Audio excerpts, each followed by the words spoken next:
तोर नैनन मदीना बरत है, मोर दिल ला जगा देथे। बस्तरिया माया के रंग मा मन मोर खो जाते, ढोल नगाड़ा बाजेगा मड़ई मना चाहो थे।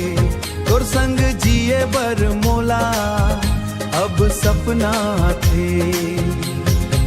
चित्रकूट के पानी जैसे माया तोर झरझर बहे, कांगेर घाटी हवा संग तोर सुरता मन मा रहे।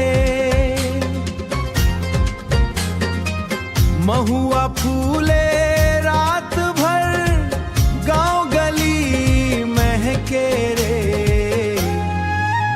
तोर हासी सुन के संगी मोर दिल बहके रे।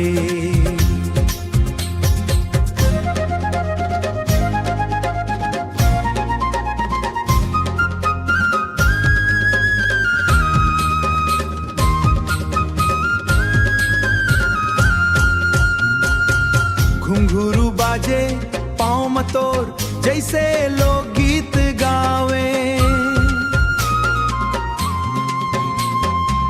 बांसुरी के मीठा धुन मा मोर मन तोला चाहे, मोर मन तोला चाहे।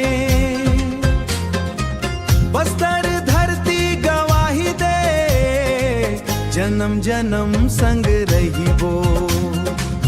ओ माया किए रंगला संगी दिल में सदा सजाबो।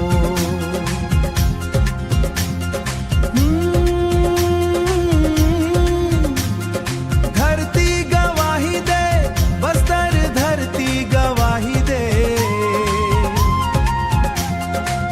माया किए रंगला संगी दिल में सदा सजाबो।